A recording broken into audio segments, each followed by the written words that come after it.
Hello बच्चों, मैं हूं आपकी मेंटोर प्रियंका और आप देख रहे हैं आपका अपना YouTube channel let's edu academy. बच्चों, आज हम क्लास 6 की ज्योग्राफी का जो लास्ट चैप्टर है, चैप्टर 8, वो शुरू करने जा रहे हैं, जिसका नाम है India climate vegetation and wild life. ठीक है, इसको हिंदी में बोलेंगे भारत के बारे में है। ये क्लाइमेट मतलब भारत की जलवायु कैसी है, वेजिटेशन कैसा है, यानी कि जो वनस्पति है वो यहाँ की कैसी है भारत की, और यहाँ का जो वाइल्ड लाइफ है, जो मतलब जंगलों में जो जीवन है, जंगली जानवरों का, वो सारी चीजें हम इस चैप्टर में पढ़ेंगे। ठीक है बच्चों, तो चलिए शुरू करते हैं इस चैप्टर को। बच्चों, शुरू करने से पहले आपसे कहना चाहती हूँ, अगर आप हमारे चैनल में पहली बार आए हैं तो आप हमारे चैनल को सब्सक्राइब कर दीजिएगा, और अगर आपको लेक्चर्स हमारे पसंद आते हैं तो लाइक कर दीजिएगा और अपने दोस्तों के साथ शेयर कर दीजिएगा। तो ठीक है बच्चों, शुरू कर लेते हैं इस चैप्टर को। You read in newspapers daily and watch on TV or hear other talking about weather। आपने लिखा है इसमें, आपने न्यूज़पेपर पढ़ा होगा, जो डेली न्यूज़पेपर होते हैं, एंड वॉच ऑन टीवी, और टीवी में भी देखा होगा, और हियर या तो फिर आपने रेडियो में सुना होगा अदर टॉकिंग अबाउट वेदर, जो कि क्या करते हैं, वो वेदर के बारे में बात करते हैं। You must know that weather is about day to day changes in the atmosphere. Weather क्या होता है बच्चों, जो कि डे टू डे चेंज होता है, दिन प्रतिदिन चेंज होता है। किसमें? वातावरण में। एटमॉस्फेयर यानी वातावरण में जो भी दिन प्रतिदिन चेंज होता है उसको क्या बोलते हैं? वेदर यानी मौसम बोलते हैं। It includes changes in temperature, rainfall and sunshine it is in. It includes means इसमें क्या क्या इंक्लूड होता है? जो वेदर है, चेंजेस इन टेम्परेचर, जब टेम्परेचर में चेंजेस आते हैं, रेनफॉल होती है, और सनशाइन, जो सन की जो चमक होती है यानी रेज आती हैं, तो उन सब के बारे में इससे क्या है, जो वेदर होता है वो इस पर इसके अकॉर्डिंग चेंज होता रहता है। For example, as such it may be hot और कोल्ड। उदाहरण के लिए इसमें बताया गया है कि जो मौसम है वो हॉट हो सकता है यानी गर्म हो सकता है, और कोल्ड भी हो सकता है यानी ठंडा हो सकता है। सनी और क्लाउडी, या तो फिर देखिए सनी और क्लाउडी है, मतलब या तो बहुत ज्यादा धूप हो, मतलब थोड़ी सी ऐसा लगेगा सन मतलब रोशनी तो रहेगी, और हल्का हल्का बादल भी हो सकते हैं, है ना। तो इस तरह से भी हो सकता है, या विंडी एंड काम, या तो फिर थोड़ी बहुत हवा चल रही होगी और मौसम शांत होगा। तो वेदर कई टाइप के होते हैं, इसमें आपने देख लिया कि वेदर कितने तरीके के हो सकते हैं। You must have noticed that when it is hot continuously for several days, you don't need any warm clothing। कि जब क्या होता है कि जो कंटिन्यूअस हॉट होता है, मीन्स मौसम जो है वो कंटिन्यूस मतलब लगातार क्या है, गर्म रहता है, तो आपको वार्म कपड़े, जो कि गर्म कपड़े होते हैं, उनकी जरूरत नहीं होती है। You also like to eat और ड्रिंक कोल्ड थिंग्स। और आपको क्या है, उस समय जब बहुत ज्यादा गर्मी होती है तो आपको जो कोल्ड ड्रिंक्स होती है, और या फिर जो जैसे आइसक्रीम हो गई, ठंडी चीजें, ये सब खाने का मूड करता है।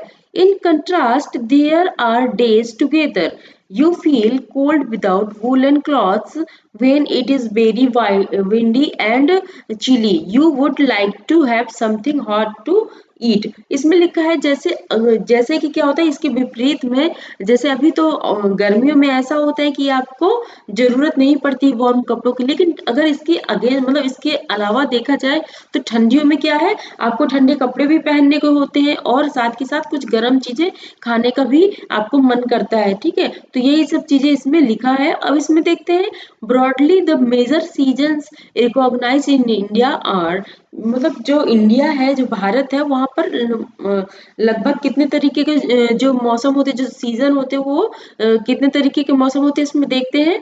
कोल्ड वेदर सीजन, एक तो कोल्ड वेदर सीजन होता है, यानी कि जो ठंडियों का समय आता है उसके बारे में बताया, जो शीत ऋतु होती है। दिसंबर टू फरवरी, मतलब दिसंबर से फरवरी में कौन सा वेदर रहता है? कोल्ड वेदर, मतलब ठंडियों का समय रहता है। जैसे अभी बच्चों नवंबर चल रहा है, तो आप देख रहे हैं जो मौसम है किधर की ओर जा रहा है, ठंडी की ओर बढ़ रहा है, मतलब ठंडियां ज्यादा धीरे धीरे आगे बढ़ रही है। हॉट वेदर सीजन यानी समर, जो गर्मियों का मौसम होता है, तो उसको समर बोलते हैं, मार्च से मई में होता है। ठीक है बच्चों, आपको मैंने पृथ्वी के बारे में जो ये वेदर कैसे चेंज होता है वो मैंने जो अर्थ मोशन के बारे में मैंने पढ़ाया था, मोशन ऑफ द अर्थ करके एक चैप्टर है, वो मैंने पढ़ाया था। पिछले चैप्टर्स जो हैं उनको देख लीजिएगा, उसमें मैंने पढ़ाया, उसमें ये बताया था कि मौसम जो है वो कैसे चेंज होते हैं। साउथ वेस्ट मानसून सीजन और साउथ वेस्ट मानसून मतलब ये जो साउथ वेस्ट का मतलब जो ये वाला पोर्शन होता है। ठीक है, एक सेकंड में पेन लेके बताती हूँ तो ज्यादा क्लियर होगा।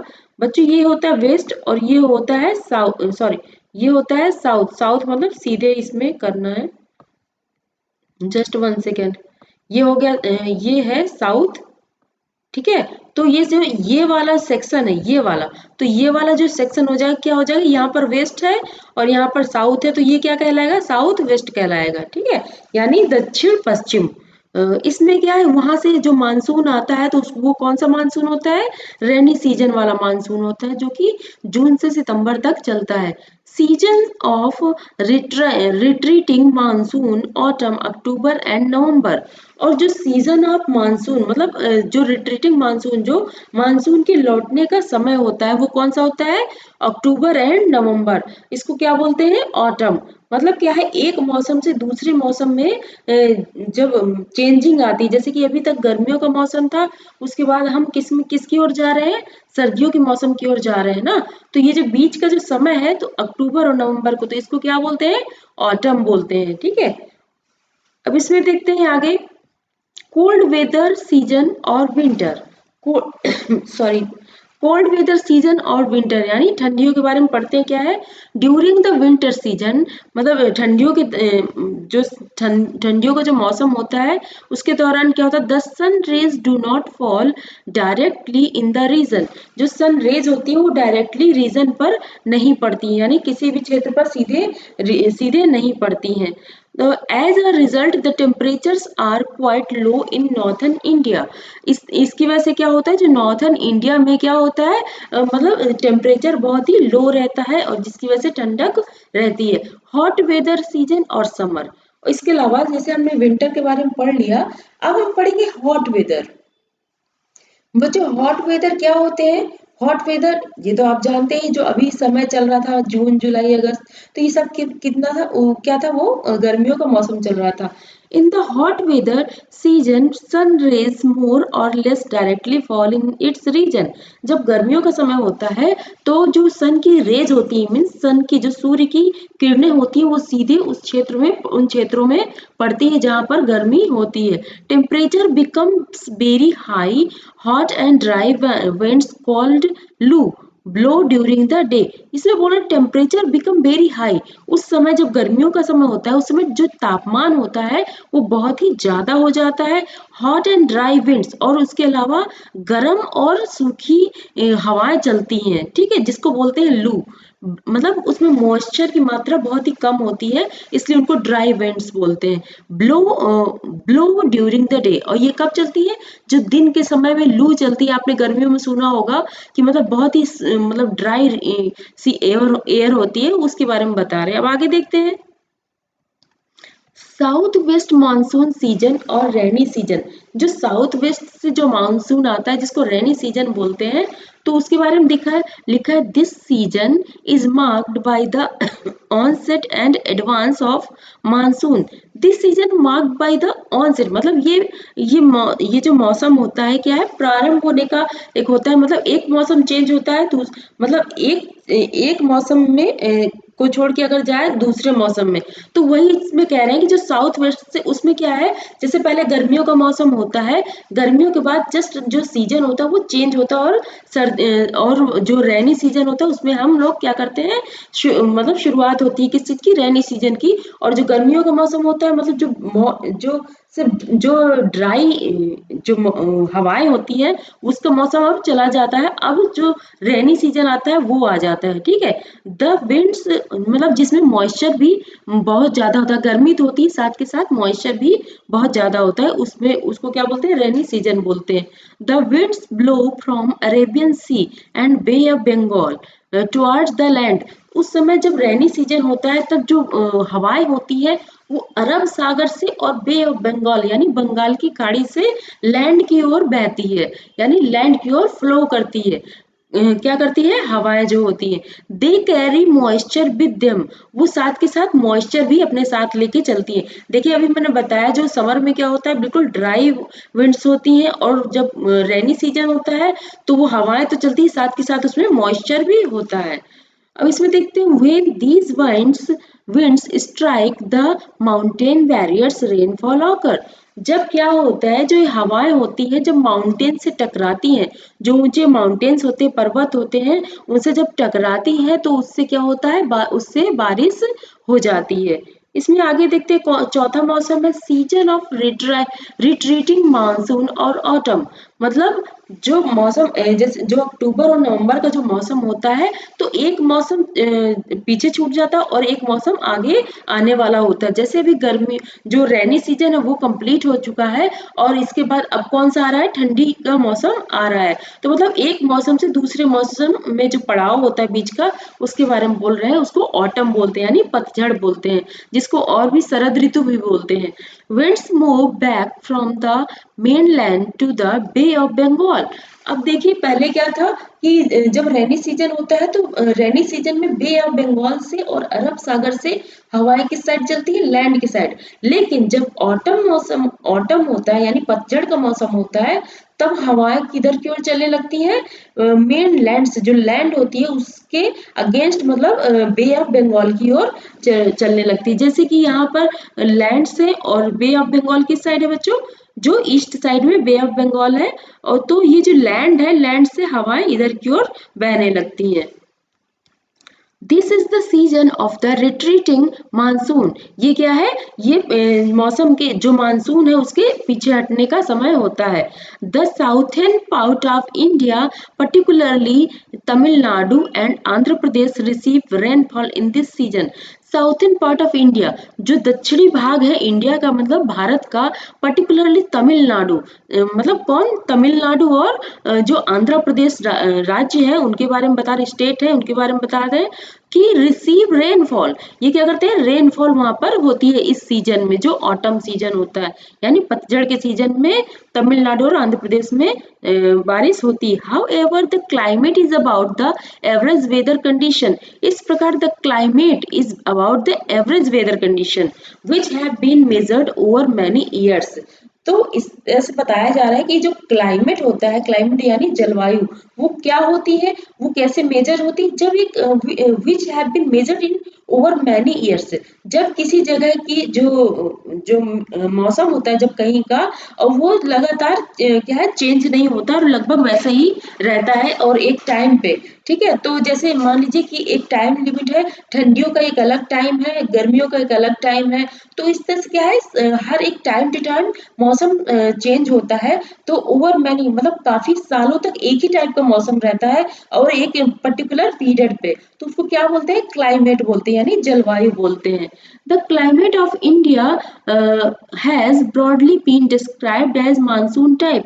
जो इंडिया का क्लाइमेट है, जो भारत की जलवायु है, वो किस पर निर्भर करती है ज्यादातर, मानसून, मतलब जो इंडिया का जो मतलब क्लाइमेट जलवायु हो वो कैसी है, मानसूनी जलवायु है। Monsoon is taken from the Arabic word मौसिम। जो मानसून वर्ड लिया गया है वो अरेबिक वर्ड है, मतलब अरबी लोग जो थे उन्होंने मौसम बोलना शुरू किया था, उसी मौसम वर्ड से मानसून नाम पड़ गया।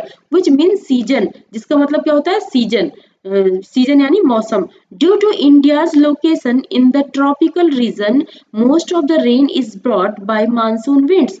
जब इंडिया में जो ट्रॉपिकल रीजन होता है यानी उष्ण कटिबंधीय जो क्षेत्र होता है, वहां पर जब रेन होती है तो वो कौन सी रेन होती है, मानसूनी हवाओं से, मानसूनी हवाओं के द्वारा जो रेन कराई जाती है, मतलब रेन होती है यानी बारिश होती है, वो मानसूनी होती है, ठीक है। किस एरिया में, जो उष्णकटिबंधीय एरिया है। Agriculture in India is dependent on rain. जो एग्रीकल्चर है इंडिया की वो किस पर डिपेंड करती है, रेन पर डिपेंड करती है यानी बारिश पर। Good monsoon mean adequate rain and beautiful crop. Sorry bountiful crop. Good good monsoon मतलब एक अच्छा मानसून किसे कहा जाता है? एक अच्छे मानसून का मतलब है कि जब पर्याप्त मात्रा में रेन होती है यानी बारिश होती है और प्रचुर मात्रा में क्रॉप्स यानी जो फसल होती है वो पैदा होती है, तभी हम बोलते हैं कि वो गुड मानसून था। इस मान लीजिए इस साल का जो मानसून था और उसमें बारिश अच्छी हुई है, और जब बारिश अच्छी होगी तो फसल अच्छी हो गई, तो उसको क्या बोला जाएगा? गुड मानसून बोलेंगे। अब इसमें देखते हैं, the climate of a place is affected by its location, altitude, distance from the sea and relief। जो climate of a place है, जो इंडिया में जो मतलब कहीं भी जो climate होता है वो कैसे affect होता है? मतलब अगर लोकेशन कहाँ की क्या है, मतलब कहीं की अगर बर्फीली जगह है तो वहाँ का जो मानसून है तो वो अलग होगा, जो जलवायु वो अलग होगी। और अगर कहीं पर ऊंचाई के बारे में बात किया जाए तो वहाँ की जलवायु अलग होगी। डिस्टेंस के अकॉर्डिंग मतलब जो समुद्र है उससे किसी स्थान की डिस्टेंस क्या है यानी दूरी क्या है, इस पर भी डिपेंड करता है। जलवायु इस पे भी डिपेंड करती है। और रिलीफ मतलब कितनी ऊंचाई पर है और कितने मतलब कैसा प्लेसेस है। एक्चुअली प्लेसेस के अकॉर्डिंग ही क्लाइमेट मतलब डिपेंड करता है कि क्लाइमेट वहाँ का कैसा होगा। Therefore, we experience regional differences in the climate of India। तो इस प्रकार बोल रहे हैं कि बी एक्सपीरियंस, हम एक्सपीरियंस करते हैं जो क्षेत्रीय जो डिफरेंस आता है क्लाइमेट में। मतलब जैसे मान लीजिए कि आप लद्दाख में थे तो लद्दाख में मौसम कुछ अलग होगा। अब कश्मीर में मतलब अगर आप केरल में है तो केरल में आपको एक अलग ही क्लाइमेट एक ही टाइम पर महसूस होगा। ठीक है, तो यही चीज है कि डिपेंड करता है प्लेस टू प्लेस। एक जो क्लाइमेट होता है वो प्लेस टू प्लेस डिपेंड करता है। Jaisalmer and Bikaner in the desert of Rajasthan are very hot, while Dras and Kargil in Jammu and Kashmir are freezing cold। जो जैसलमेर और बीकानेर है in the desert of Rajasthan, यानी जो राजस्थान का जो डिजर्ट है, रेगिस्तान है, तो और वेरी हॉट वो बहुत ही गर्म है। जबकि Dras and Kargil in Jammu Kashmir are Jammu and Kashmir are freezing cold. मतलब देखिए जो जैसलमेर और बीकानेर वो तो बहुत हॉट है, लेकिन उसके अगर उसी समय का देखा जाए तो ड्रॉस और कारगिल जो है जो कि जम्मू कश्मीर में वो बहुत ही जमा देने वाली ठंडी वहां पर उस समय पड़ती है। Coastal places like Mumbai and Kolkata experience moderate climate. और ऐसे ही जो तटीय क्षेत्र होते हैं जैसे कि मुंबई हो गया, कोलकाता हो गया, तटीय क्षेत्र मतलब जो समुद्र के तटीय क्षेत्र होते हैं, जो महासागर के तटीय क्षेत्र होते हैं इंडिया के, तो वहां पर क्या होती है वो मॉडरेट मौसम होता है, ना तो ज्यादा ठंडी होती है ना ही ज्यादा गर्मी होती है। They are neither too hot nor too cold. ये वो ना तो बहुत ज्यादा गर्म होते ना ही ठंडे होते। Being on the coast these places are very humid. और लेकिन इसके बजाय क्योंकि ना तो वो ठंडे होते ना तो गर्म होते, इसके बजाय वहां पर क्या होता है बहुत ज्यादा आर्द्रता होती है, मतलब उमस जिसको बोलते हैं आप एक लोकल लैंग्वेज पे, तो वैसा मौसम वहां पर होता है।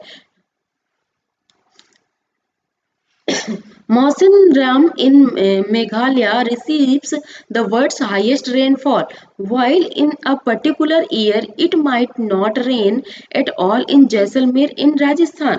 तो ये बोल रहा है जो मौसिनराम है कहाँ पर? मेघालय में। Receives the world's highest rainfall, वहां पर वर्ल्ड की हाईएस्ट रेनफॉल होती है। while in a particular year in might, बल्कि जब उसी ईयर पे अगर देखा जाए तो might not rain at all in Jaisalmer और राजस्थान। और सोचिए जहाँ पर बारिश, एक ऐसा भी मौसम है इंडिया में जहाँ पर पूरे साल बारिश होती है, लेकिन एक ऐसा भी जगह है, ऐसा भी प्लेसेस है जहाँ पर बारिश पूरे पूरे साल नहीं होती, जैसे जैसलमेर और जैसलमेर इन राजस्थान। ठीक है, अब आगे देखते हैं नेचुरल वेजिटेशन, जो कि इंडिया की प्राकृतिक जो वनस्पति है वो कैसी है।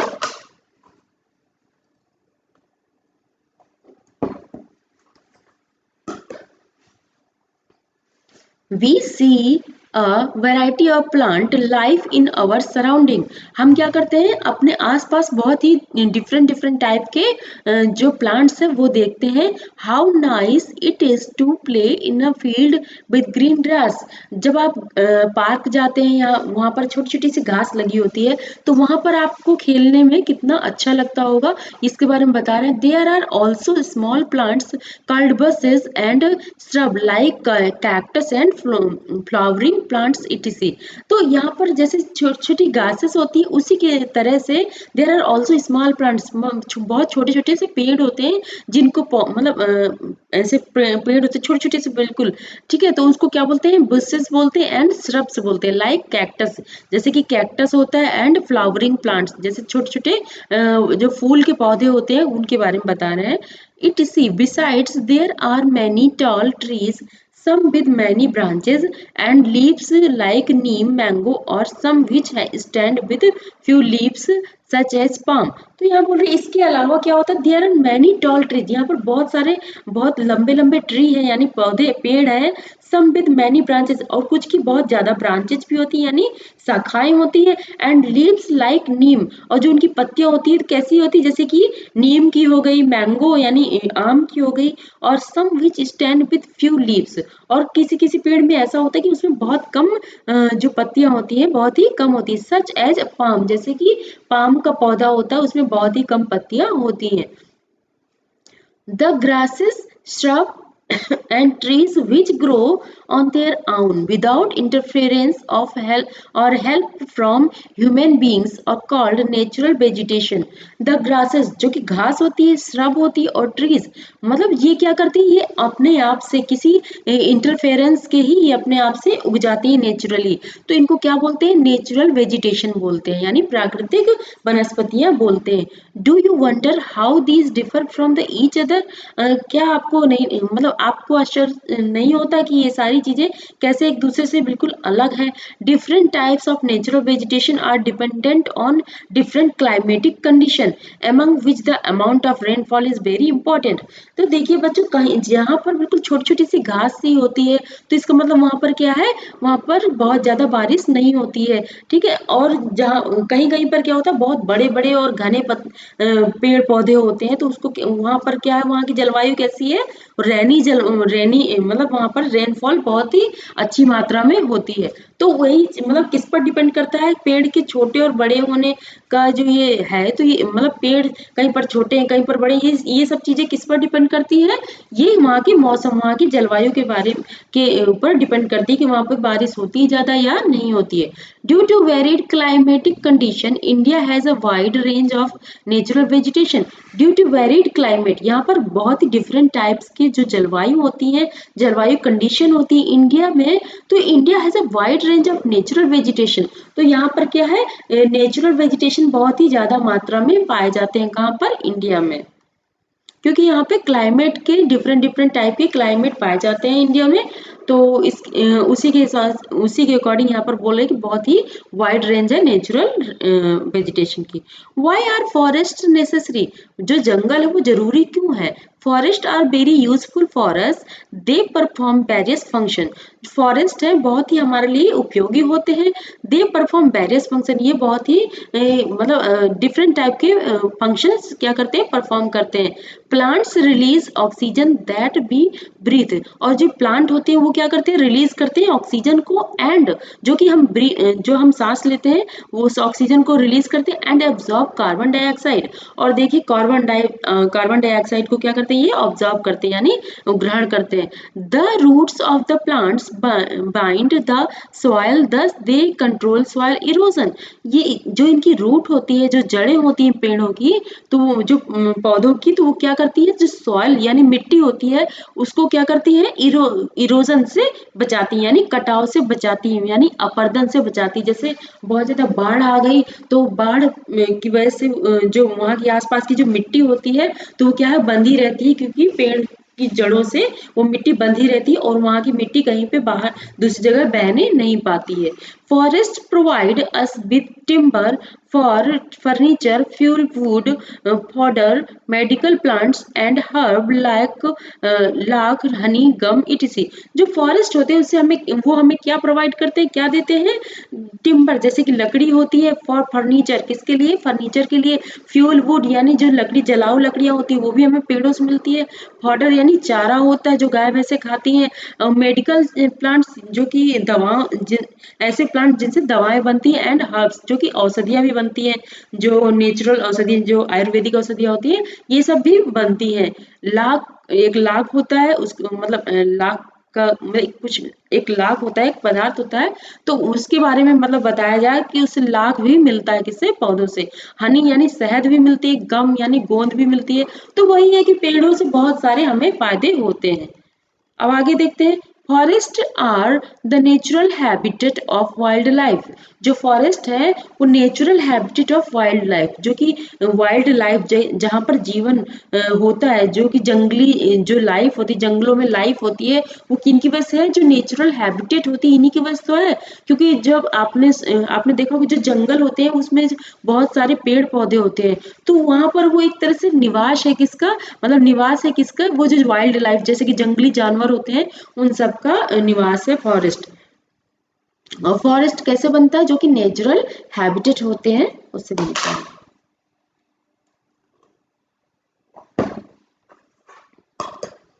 Natural vegetation has been destroyed to a large extent because of the reckless cutting of trees. जो नेचुरल वेजिटेशन है वो क्या कर रही है? धीरे धीरे करके डिस्ट्रॉय होती जा रही है because of reckless cutting of trees. यानी जो अंधाधुंध जो ट्रीज कटिंग हो रही है तो उसकी वजह से नेचुरल वेजिटेशन भी क्या है? कम होता जा रहा है। We should plant more trees and protect the existing ones. हमें क्या करना चाहिए? ज्यादा से ज्यादा पेड़ पौधे लगाने चाहिए और जो पेड़ पौधे हैं उनका भी हमें ध्यान रखना चाहिए। And make people aware of the importance of trees. और लोगों को इसके लिए अवेयर करना चाहिए कि हमें पेड़ नहीं काटना चाहिए। We can have special programmes like Van Mahotsav to involve more people in making our earth green. हमें क्या करना चाहिए कि कुछ वन महोत्सव जैसा कुछ फेस्टिवल जैसा बनाना चाहिए, ताकि क्या है लोग इसमें ज्यादा से ज्यादा लोग इन्वॉल्व हो और उनको समझाया जा सके, बताया जा सके कि अर्थ मेकिंग अवर अर्थ ग्रीन, कि आप क्या है जो अर्थ है उसको ग्रीन रखें ज्यादा से ज्यादा, जिससे हमें बेनिफिट हो। तो मतलब हम लोगों को ऐसे महोत्सव में ये एजुकेट करें कि मतलब अर्थ जो पेड़ पौधे हैं वो हमारे लिए कितने जरूरी है और अर्थ के लिए कितने जरूरी है। यहाँ पर बच्चों देखिए, यहाँ पर लिखा है, यहाँ पर बताया गया एक ट्री है, ये ट्री है। इस ट्री से देखिए हमें कितने सारे फायदे हैं। पहले तो ये हमें ऑक्सीजन प्रोवाइड करते हैं। देखो देखिए ये ऑक्सीजन है तो ये हमें ट्री से मिल रहा है, ठीक है। अब यहाँ पे देखिए हनी है, ये भी हमें ट्री से मिल रही है, क्योंकि जो मक्खियां हैं, मधुमक्खियां सॉरी, जो मधुमक्खियां हैं वो क्या करती है इसमें अपने छत्ते लगाती हैं, उससे क्या है शहद निकलती है। उसको लोग मार्केट में उसके एज बहुत सारे ब्रांड होते हैं जिसके थ्रू लोग मार्केट में बेचते हैं। और फ्रूट्स भी हमें पेड़ों से मिलते हैं, गम एंड लाख भी हमें पेड़ों से मिलते हैं, जैसे लाख के कंगन बनते हैं बच्चों, ठीक है। और यहाँ पर natural habitat for wild life, मतलब जो पेड़ पौधे हैं उनसे क्या है नेचुरल हैबिटेट भी है फॉर वाइल्ड लाइफ, जो जंगली जो जीवन है उनके लिए एक निवास स्थान भी है, प्राकृतिक निवास स्थान भी जंगल है। और टिम्बर यानी लकड़ियां भी मिलती है जिससे घर बनता है, रबड़ मिलता है। देखिए पूरा टायर जो गाड़ियां आप चलाते हैं, फोर व्हीलर हो गए, टू व्हीलर हो गए, तो वो सोचिए उसके जो टायर होते हैं वो भी हमें पेड़ों से मिलते हैं। और फर्नीचर हो गए, और स्पोर्ट्स गुड्स, जो कि स्पोर्ट मतलब जो आप क्रिकेट देखते हैं उसमें जो बल्ला होता है, और हॉकी खेलते हैं उसकी जो छड़ी होती है, वो सारी चीजें सोचिए किससे मिलती है? हमें पेड़ से मिलती है। और ये फ्यूल मतलब जो लकड़ियां जलाऊ लकड़ियां होती हैं, फॉडर फॉडर मतलब जो चारा होता है जो गाय भैंसे खाती हैं। और फिर शेल्टर भी होता है जहाँ पर आप निवास करते हैं। और मेडिसिन्स भी होती है, जो कि मतलब सोचिए आप कितनी सारी चीजें हमें पेड़ों से मिलती हैं। फिर भी हम लोग क्या करते हैं? पेड़ों की केयर इतनी ज्यादा नहीं करते हैं, और पेड़ों की बहुत ज्यादा कटाई हो रही है। तो उसको हमें अगर मतलब बच्चों आप भी जहाँ पर हैं तो आप को भी कोशिश करना चाहिए कि आप भी इन पेड़ों को ज्यादा से ज्यादा बचा सके, और कोशिश करें कि ज्यादा से ज्यादा पेड़ लगा सके। तो अब आगे देखते हैं वाइल्ड लाइफ के बारे में जानते हैं। वाइल्ड लाइफ क्या है? जो जंगली जीवन है वो क्या है, forest are home to a variety of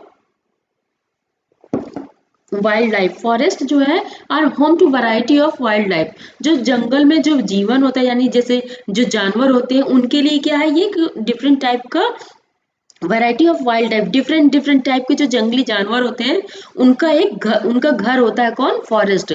their are thousands of species of animals and a large variety of reptiles, amphibians, mammals, birds, insects and worm which dwell in the forest.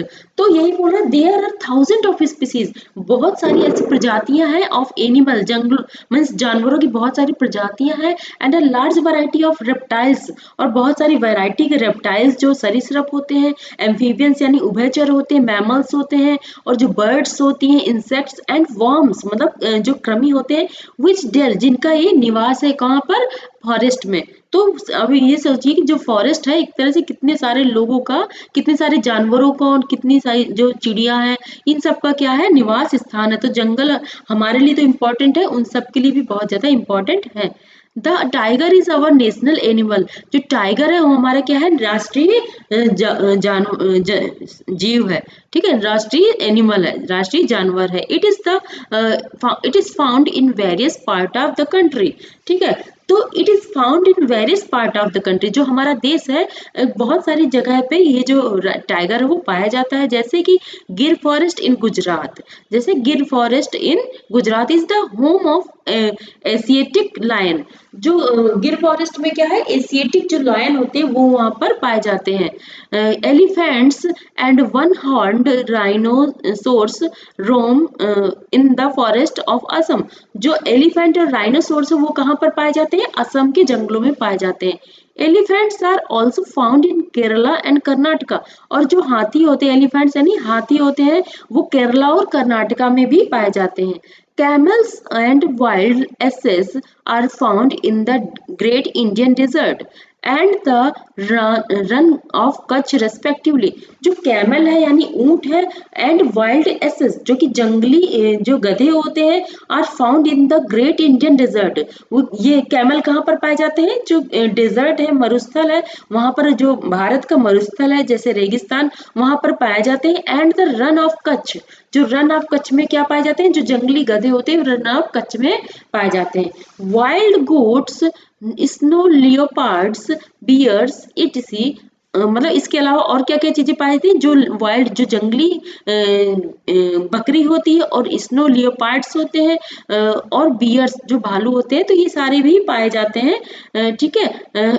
Are found in the Himalaya region, ये सारे कहाँ पर पाए जाते हैं, Himalaya reason में पाए जाते हैं, यानी हिमालय के क्षेत्र में पाए जाते हैं। Besides these many other animals are found in our country such as monkey, wolf, jackal, nilgai, chital etc, ठीक है। यहाँ पर लिखा है कि बिसाइड, इसके अलावा और भी जानवर है जो कि पाए जाते हैं हमारे देश में। जैसे कि एनिमल में बता दिया आपको, मंकी हो गए, वॉल्फ हो गए, जैकाल, नीलगिरी और चीतल। तो और भी इसके अलावा और भी बहुत सारे जानवर जो कि हमारे देश में पाए जाते हैं। India India is equally rich in bird life. जो इंडिया है यहाँ पर बहुत सारे जैसे कि जानवर पाए जाते हैं, वैसे ही इक्वली यहाँ पर रिच इन बर्ड, यहाँ पर चिड़िया भी बहुत तरीके की पाई जाती है। इसके लिए भी ये बहुत ही रिच प्लेस है कौन, India. The peacock is our national bird. जो पीकॉक होते हैं वो हमारा राष्ट्रीय पक्षी है, ठीक है। Other common birds are parrot, pigeon, mynas, geese, bulbul and duck. इसके अलावा और भी कौन कौन से बर्ड्स है, जैसे पैरट हो गए, pigeon, mynas, geese, bulbul and duck, ये भी क्या है, इनके अलावा कुछ मतलब चिड़िया है, दीज मतलब पक्षी है। These are there are several bird sanctuaries which have been created to give birds their natural habitat। और इसके अलावा बहुत सारे सेंचुरीज है जो कि बर्ड सेंचुरी कहलाती हैं, और वहां पर क्या करते हैं, जो चिड़िया होती हैं यानी जो पक्षी होते हैं उनको क्या करते हैं, एक नेचुरल हैबिटेट प्रोवाइड करने की कोशिश की जाती है। these provide the birds protection from hunters। और ये जो नेचुरल जो बर्ड सेंचुरीज होती है वो जो पक्षी होते हैं उनको किससे बचाते हैं, जो कि बर्ड्स के जो हंटर होते हैं उनसे से इनकी रक्षा की जाती है। Can you name 5 birds that are commonly found in your area? क्या आप कुछ किसी 5 बर्ड्स के नाम बता सकते हैं जो कि आपके आसपास के एरिया में पाई जाती हैं? There are several hundreds of species of snakes found in India. और यहाँ पे जैसे कि जीव जंतु पाए जाते हैं इस तरह से, और पक्षी भी पाए जाते हैं इस तरह से, कई तरीके के यहाँ पर हंड्रेड्स ऑफ स्पीसीज किसकी है? स्नेक्स की, इन इंडिया मतलब भारत में। Cobras and kraits are important among them. जो कोबरा और क्रेट होता है वो क्या है? बहुत ही इंपॉर्टेंट स्नेक्स होते हैं। कहाँ पर? इंडिया में। Due to cutting of forest and hunting several species of wild life of India are declining rapidly. तो जैसे जो जंगल होते हैं वो घटते जा रहे हैं, क्योंकि और तो इस तरह से जब जंगल घट रहे हैं तो इनका क्या है? शिकार भी ज्यादा से ज्यादा हो रहा है, और जिससे इनकी जो इनकी जो संख्या है वो भी धीरे धीरे कम होती चली जा रही है। Many species have already become exist. और बहुत सारी ऐसी स्पीसीज हो चुकी हैं जो मतलब जो बहुत सारी ऐसी स्पीसीज है जो कि समाप्त भी हो चुकी है। अब भाई जहाँ जंगल ही नहीं है तो जो जानवर वो छुपेगा कहाँ? अगर वैसे अगर कोई शिकार करने आता तो कैसे भी करके अपने आप को बचा लेता है, लेकिन जब जंगल ही काटे जा रहे हैं तो जो जानवर वो अपने आप को कैसे बचा पाएगा? नहीं बचा पाएगा, तो शिकारी उसको आराम से शिकार कर लेता है। तो इसलिए बच्चों जो पेड़ पौधे हैं ये बहुत ही इंपॉर्टेंट है जंगली जीवों के लिए भी और हम सब के लिए भी। In order to protect them many national park, sanctuaries and biosphere reserve have been set up. इनको बचाने के लिए बहुत सारे नेशनल पार्क ओपन किए गए हैं गवर्नमेंट के द्वारा, सेंचुरीज ओपन की गई हैं और बायोस्फीयर रिजर्व किए गए हैं, हैव बीन सेट अप। इनके लिए, किसके लिए? ये जो एनिमल्स होते हैं, बर्ड्स होती हैं, और जैसे ये स्नेक्स डिफरेंट डिफरेंट टाइप के हैं, तो ये सारी चीजों इन सबको मतलब एक मतलब प्रोटेक्टेड प्लेस दे सके, इन सब के लिए नेशनल पार्क, सेंचुरी और बायोस्फीयर इसलिए ओपन किए गए हैं। The government has also started Project Tiger and Project Elephant। जो गवर्नमेंट है इंडिया की, तो उन्होंने क्या करा है? प्रोजेक्ट टाइगर और प्रोजेक्ट एलिफेंट स्टार्ट करा है टू प्रोटेक्ट दीज एनिमल, इन एनिमल्स को प्रोटेक्ट करने के लिए। Can you name some wild life sanctuaries in India and locate them on a map? मतलब इनसे पूछ रहे हैं कि क्या आप कुछ वाइल्ड लाइफ सेंचुरीज के बारे में जानते हैं जो कि भारत में है, उनको आप मैप में लोकेट करके मतलब लोकेट करने की कोशिश करिए। You can also contribute in conserving wild life. आप किस चीज में कंट्रीब्यूट कर सकते हैं? कंजर्विंग वाइल्ड लाइफ, जो कि जंगली जीव होते हैं उनको कंजर्व करने, उनका संरक्षण करने के लिए आप कंट्रीब्यूट कर सकते हैं, यानी अपना योगदान दे सकते हैं। You can refuse to buy things made from parts of the bodies of animals such as their bones, horns, fur, skin and feather. आप ऐसी चीजों को इग्नोर करिए, मतलब ऐसी चीजों को मत खरीदिए जो कि जंगली जानवरों के बॉडी से बने हुए हैं, और जैसे कि उनकी बोन हो गई, उनकी हॉर्न यानी सींग हो गई, फर हो गए, स्किन हो गई, और उनका जो फीदर यानी जो पंख होते हैं, इन सब से अगर कोई चीज बनी होती तो उनको आप क्या करिए?